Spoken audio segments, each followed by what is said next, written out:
मांझी ने बढ़ा दी बीजेपी की टेंशन, खुशी से झूम उठेंगे तेजस्वी यादव। जी हां, केंद्रीय मंत्री और हिंदुस्तानी आवाम मोर्चा के अध्यक्ष जीतन राम मांझी ने आगामी विधानसभा चुनाव को लेकर बड़ा बयान दिया है।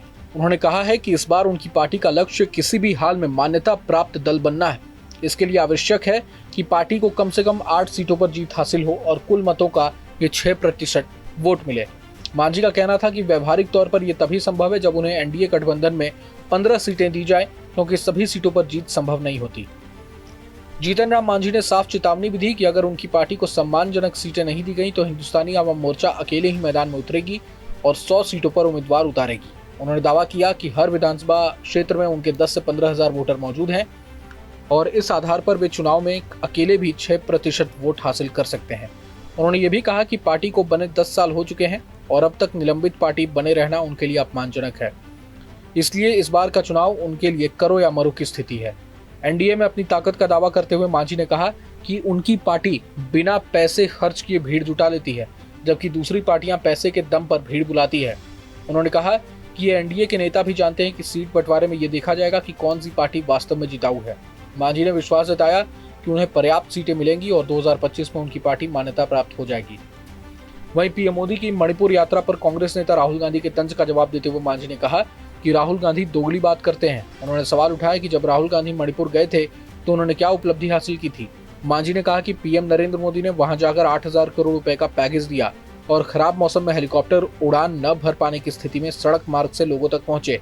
उन्होंने विपक्ष को निशाने पर लेते हुए कहा कि विपक्ष बिना आधार की बातें करता है और प्रलाप करता है, जिसका कोई मतलब नहीं होता।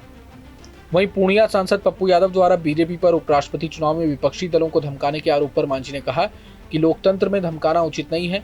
उन्होंने ये भी कहा कि उपराष्ट्रपति चुनाव में बीजेपी उम्मीदवार सीपी राधाकृष्णन को जितने वोट मिलने चाहिए थे उससे 40 वोट अधिक मिले। इसका अर्थ है कि विपक्षी दलों के कुछ नेताओं ने भी विवेक से काम लेते हुए बीजेपी उम्मीदवार को वोट दिया।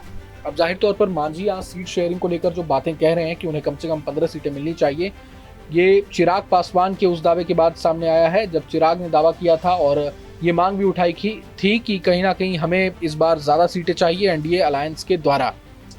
अब जाहिर तौर पर विशेषज्ञों का मानना है कि मांझी कहीं ना कहीं चिराग की मांग को काउंटर करने के लिए ये 15 सीटों की मांग उठाकर लाए हैं, लेकिन मांझी को लेकर एनडीए अलायंस क्या सोचती है और एनडीए अलायंस की प्लानिंग क्या होगी, ये तो वक्त ही बताएगा। लेकिन पूरे मसले को लेकर आप क्या कुछ सोचते हैं हमें कमेंट बॉक्स में जरूर बताएं। अगर आपको ये वीडियो पसंद आया तो लाइक करें और चैनल को जरूर सब्सक्राइब करें।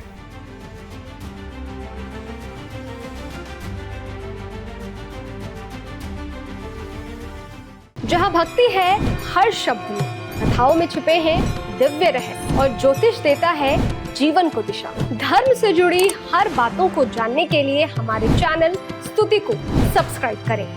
चैनल पर जाने के लिए इस लिंक पर क्लिक करें।